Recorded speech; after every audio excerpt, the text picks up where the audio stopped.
আমাৰ ৰাজ্যখনত IIT আৰু এইমছ আমি দুইখন সৰ্বভাৰতীয় প্ৰতিষ্ঠান স্থাপন কৰাৰ বাবে আমি সক্ষম হৈছিলোঁ।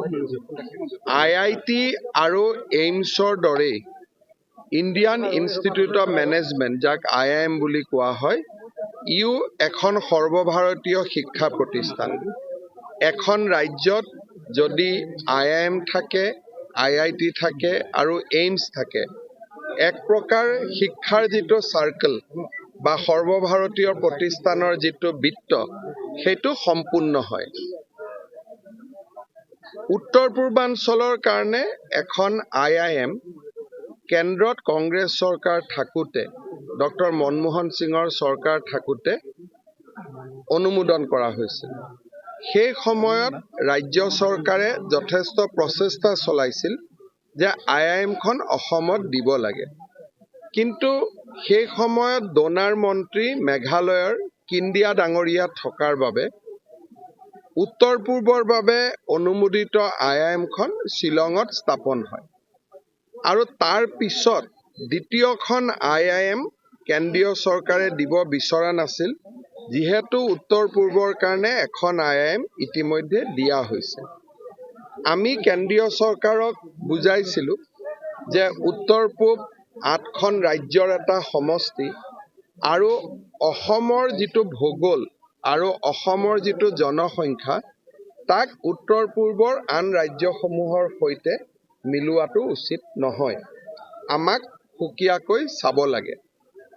কেন্দ্ৰৰ চৰকাৰৰ, বিশেষকৈ NDA 2, এই চৰকাৰখনৰ শেষৰ ফালে প্ৰধানমন্ত্ৰী নৰেন্দ্ৰ মোদী ডাঙৰীয়া আৰু শিক্ষামন্ত্ৰী ধৰ্মেন্দ্ৰ প্ৰধান ডাঙৰীয়াই IIM অসমত স্থাপন কৰাৰ বাবে সন্মত হয়।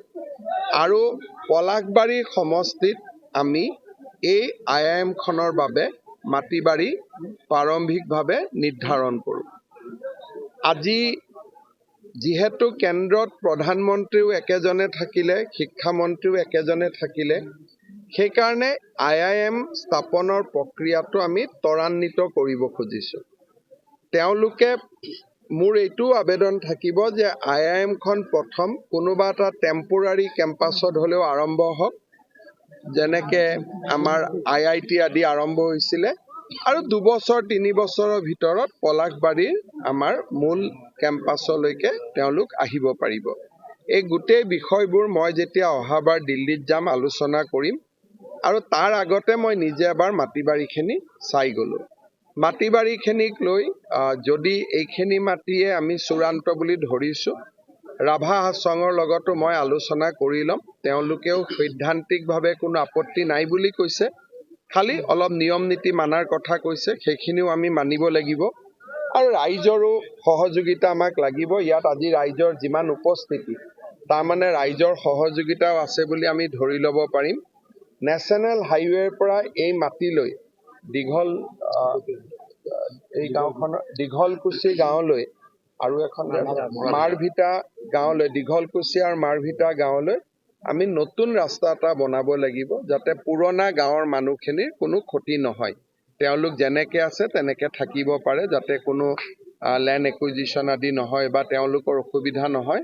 গতিকে বিকল্প ৰাস্তা এটা এই কেম্পাছলৈকে আমি বনাম, তাৰ বিষয়েও আজি আমি আলোচনা কৰিছোঁ।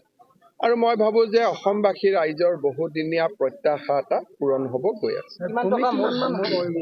ইয়াতে অনুমানিকভাৱে চাওক, এনেকুৱা এখন অনুষ্ঠান পাতিব গ'লে 1000 কোটি টকাটোতো ইনিচিয়েল বাজেট হয়, কিন্তু বছৰে বছৰে IIMত পুঁজি আহি থাকে, নতুন কোৰ্চ আহি থাকে। কিন্তু যোৱা 3-4 বছৰত যিমান নতুন IIM হৈছে, এইমছতো 1200 কোটি, IIMতো 1000 কোটি, এই ধৰণৰ বাজেট। কিন্তু এই বাজেটবিলাক ফিক্স নাথাকে, কাৰণে নতুন কোৰ্চ খুলিলে, নতুন ডিপাৰ্টমেণ্ট খুলিলে পৰিসৰবোৰ বাঢ়ি বাঢ়ি গৈ থাকে। ইয়াত ৰাজ্য চৰকাৰৰ কাম হ'ল আমি ৰাস্তাখিনি বনাই দিব লাগিব, আৰু কেতিয়াবা তেওঁলোকে বাউণ্ডৰী ৱালটো আমি কৰি দিয়াটো বিচাৰে, যদিও এই ক্ষেত্ৰত এতিয়ালৈকে আমাক কোৱা নাই। যদি বাউণ্ডৰী ৱালটো আমাক দি দিব কয় আমি বাউণ্ডৰী ৱালটো দিব লাগিব, কিন্তু মাটিটো আমি বিনা পইচাত কেন্দ্ৰীয় চৰকাৰক দিব লাগিব। মাটিটোলৈকে অহা ৰাস্তাটো আমি বনাই দিব লাগিব আৰু ইলেক্ট্ৰিচিটি আমি কেম্পাছলৈকে আনি দিব লাগিব। বৰ্তমান আমাৰ ইয়াত মাটি 532 বিঘা আছে, 574, অলমষ্ট 600 বিঘা।